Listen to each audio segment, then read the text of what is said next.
I want to say over a chiddush, something new.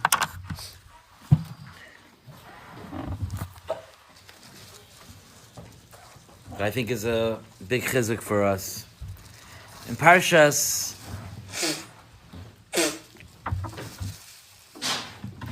Kedoshim, there's a few psukim that describe a practice, a horrific practice that people had. It's documented, such a thing, that people would be ma'avir benoi lamoilech. Heard of that? People would burn their children alive for an avodah zarah. There's different discussions in the Rishonim exactly what the mahalach was of this avodah zarah and what the avodah zarah was. But there was this avodah that the Torah looks at as, in a very, very, very degrading way, in addition to the obvious that the person is a murderer and he killed his child, in addition to that, there's an additional layer of horror that the Torah has from somebody who, in an act of service to Hashem, to his God, burns his child alive.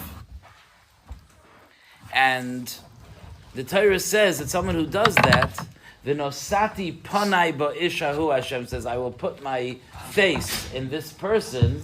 So Rashi explains that means paina ani mikol asakai. I turn away from everything that I'm involved in, and I just focus on punishing this person. That's how horrible what this person did. And I want to explain a little bit what this means, that Hashem is paina from everything to punish this person. Our punishment to this person is skila.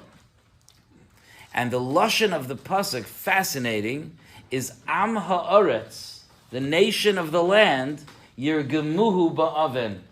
The nation of the land should stone him. Says Rashi, what's Am ha'aretz? Says Rashi, Am shebeginoi nivra ha'aretz. The nation for whom the earth was created. And Rabbi Sonnenschein, I think that you've been here long enough to know that to know our mahalach, which is, I think, the obvious mahalach, that if the Torah describes us in a certain way regarding a certain mitzvah, there's a connection between that description and that mitzvah. The Torah doesn't randomly, poetically throw out names. If the Torah calls us when we're giving skila to the person that's Mavir B'nai Lamoilech, and that's when the Torah calls us the nation for whom the Oretz was created, there's something meaningful about that B'nai Geya to what's happening. That's obvious, right? I want to explain what that is. So in Yevamis, in the Sugi of Asay Doich Alois Asay, we learned that there's a halacha that if your father or mother tells you to be Mechal Shabbos, you shouldn't listen to him or her. And the Gemara learns that from this week's parsha, because it says, Ish imay va'aviv tira'u, ve'es shabsaisai tishmayru, ani Hashem. And, as the Rishonim explain, a person should have yira from his parents, and be shomer Shabbos. Ani Hashem means ultimately everyone has to listen to Hashem. And the Baal HaTurim brings this, the Gemara in Kedushin, that he works into this pasuk that says, Hukash kvaydam lekavod hamakom. Kavod for parents is connected to kavod for Hashem. And the truth is, you see that even from the Hava Amina here, that the Torah tells you, if your parents tell you to violate the Torah, then you shouldn't listen to them. But I want to go a little deeper here. This is not a share on Asay Doich Alois Asay. I want to go a little deeper. The Torah says, the beginning of Parashas Kedoshim, right? Kedoshim tiyu, ki kadosh ani Hashem Elokeichem. Okay? Ish imay va'aviv tiro. That means, the Torah says, the introduction to the parasha, be kadosh. And what is the first mitzvah that it says when it tells you to be kadosh? is kibbud aveim. Haloi davaru. And I didn't see any of the Mefarshim discuss that. The first instructions, be kadosh, respect your parents. Isn't that something? What is the meaning of that? Be kadosh, respect your parents, as long as they're telling you, as long as they're not contradicting me. Right? That's the psukim. What's the mahalach here? So this is a very, very, very important yisaid. And I think you see something incredible from this Kedoshim Tiyu Ki Kadosh Ani and Ish Imai V'Aviv Tiro.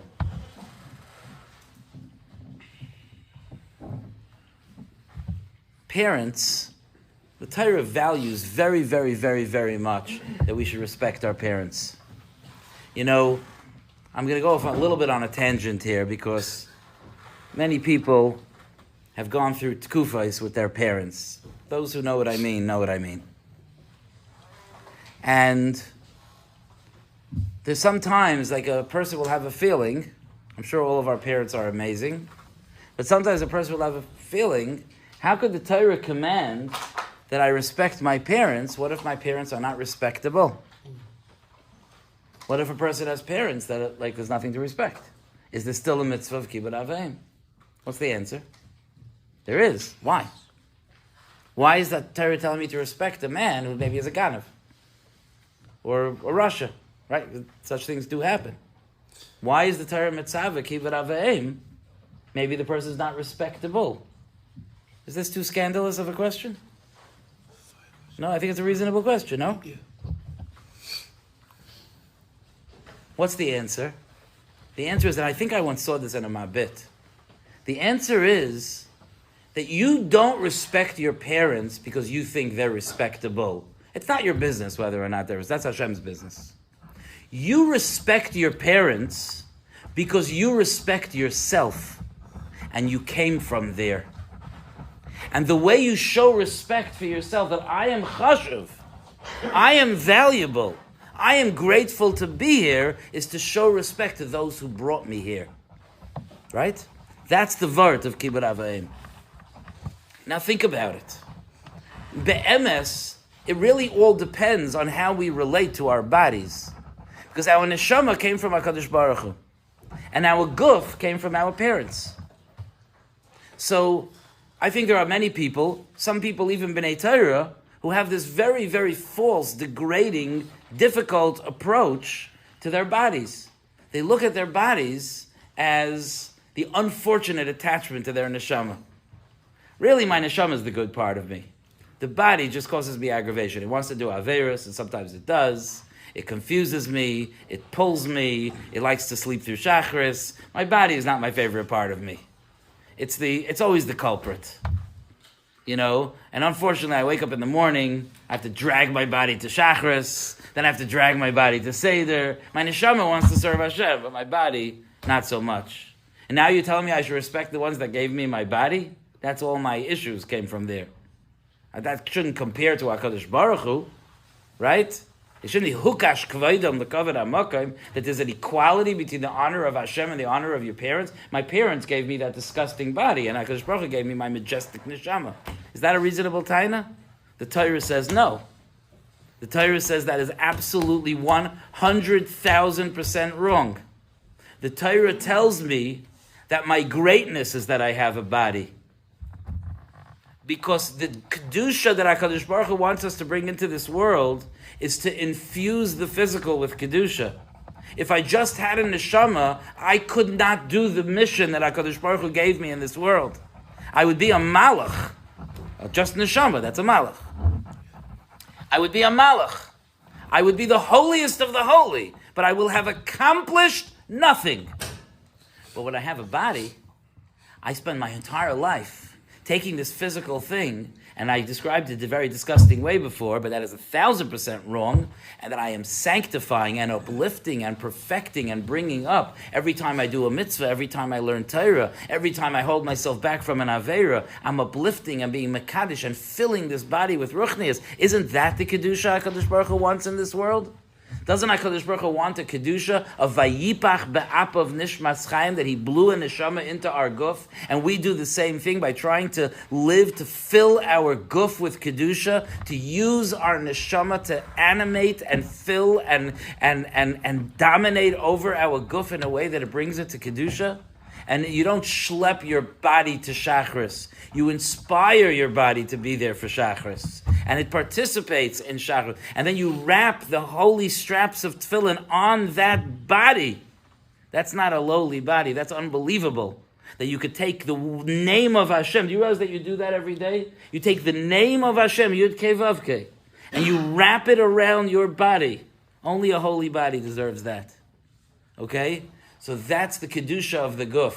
Now let me learn the beginning of Parshas Kedoshim with you. Kedoshim Tiyu, you should be holy. Ki Kadosh Ani Hashem Elokeichem. What's the first mitzvah? Respect your parents. That defines Kedusha. Kedusha means the Chelek HaGuf is chashuv. The Chelek HaGuf is attached to Kedusha. But only respect your parents if they're team players in this shidduch between the neshama and the guf.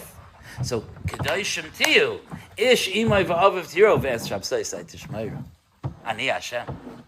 So that way, HaKadosh Baruch Hu teaches us what we mean when we say Kedusha.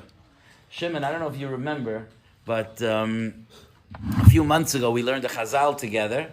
The Chazal say, on this pasuk of Kedoshim Tiyu, Ki Kadosh Ani Hashem Elokeichem, Chazal say, Kedoshim Tiyu, you should be holy.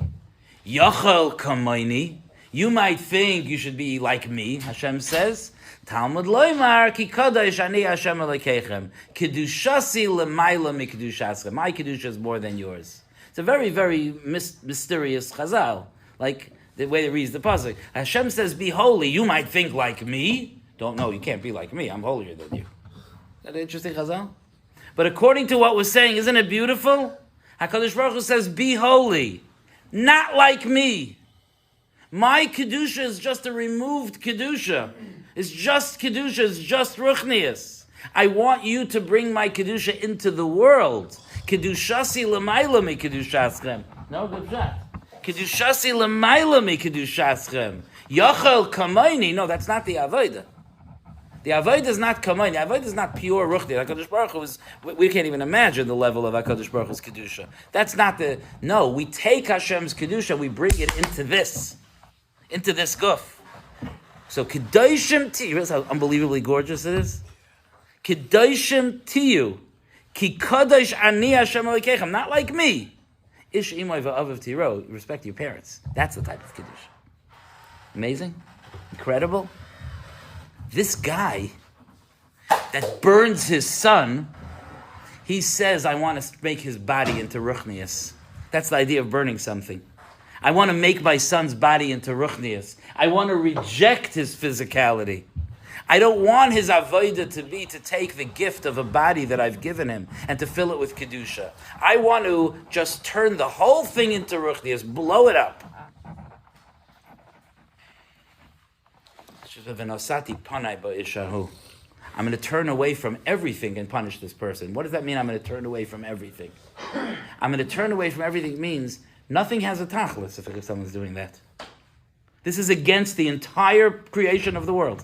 The entire purpose of the creation of the world is to fill the physical with Kedusha. You're going to just burn up the physical? This is against everything. So v'nosati pana, I have to be painted from everything, because this is something that rejects the entire premise of the world. And then, oh, it's so sweet.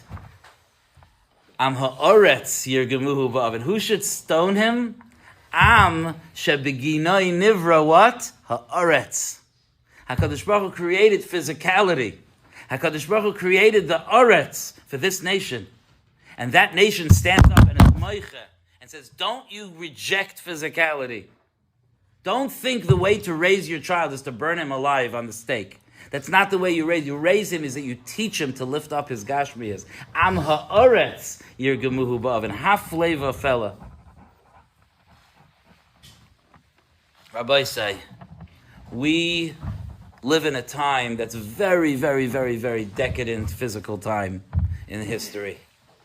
and it rivals some of the legendary times of history, like the Dor HaMabul or Sodom VaMorah sometimes. And it's hard for us. And the koiches of that try to pull us away from Hashem have figured out ways to enter our homes, our rooms, it's everywhere. And the culture and the sense of trying to just of pleasure and decadence and enjoyment and wealth and extravagance has become like a value, and it creeps its way into our lives. It creeps its way into our psyche. And even if we can somehow live our lives without Aveira, which is an accomplishment in itself, but even just our minds and our hearts sometimes get affected by the world around us. And this week's Parshas Kedoshim, reminds us that this is our strength, not our weakness. Our body is not our handicap, it's our opportunity. When a person feels, when a Ben Torah feels pulled to the physical, when he feels like the physical desires are pulling at him, he should stop and he should say, wow, what an opportunity I have. Kedoshim tiyu, ki kadosh ani Hashem Elokeichem. I don't want to give up this guf. I'm going to sanctify this guf. I'm going to use this guf in the way that HaKadosh Baruch Hu told me to. I'm going to stay focused on Torah in a way that inspires my guf to absorb Kedusha. You know, there's a very similar lashon. You're not going to believe this. It's so unbelievable. It's the only other place in the Torah you find. I actually even asked Rabbi Sachs if there's another place. Okay, this is the only place in the Torah, the other place that you find this. I think I could be I missed it, but I think is that it says there's one place also that it says Hashem says I'm going to turn away from everything. Does anyone know where it is? Where it is? It's in Parshas Bechukaisai, right? In Bechukaisai Teilechu, it says Upanisi Aleichem. And I will turn to you. And Rashi says, Paina ani mikol asakai l'shalem scharchem. Because someone who toils in Torah, like we have the schus to do, just like the person who's mavir b'noi la'moilech, Hashem turns away from everything because he is the pircha on everything that Hashem brought into this world. The Ben Torah that comes with his body and his soul to the Gemara, and he toils to bring the Kedusha of the Torah into this world, he's exactly everything that HaKadosh Baruch Hu wanted from this world. And HaKadosh Baruch Hu turns away from everything, l'shalem scharchem, to give you your schar. So every one of you needs to know, shescharchem harbe ma'oid. Just keep fighting the good fight. We have ups and downs sometimes. Keep fighting the good fight. We are the heroes. We are the soldiers. We're the special forces that bring Hashem's Kedusha into this world. That we struggle to bring to take Kedusha and Ruchnius, to take this holy world that we're exposed to in the Beis Medrash and to attach it to the physical world that we have. And that's not an easy job, Isman Hazeh. And every single one of you is fortunate to be living in a time that we can make this Kiddush Hashem, and we could fight this fight and struggle this struggle. And HaKadosh Baruch Hu should give us the koyach to be able to win those struggles and to be able to lift ourselves higher and higher until it will just become such a level of aliyah that it will just be ridiculous that we're in Galus. And HaKadosh Baruch Hu will just, of course, we just won't belong in Galus anymore. And by necessity, we'll find ourselves back home where we belong by the Beis Hamikdash, which is the ultimate combination of Ruchnius and Gashmius Be'ezer Hashem. Yashikayach.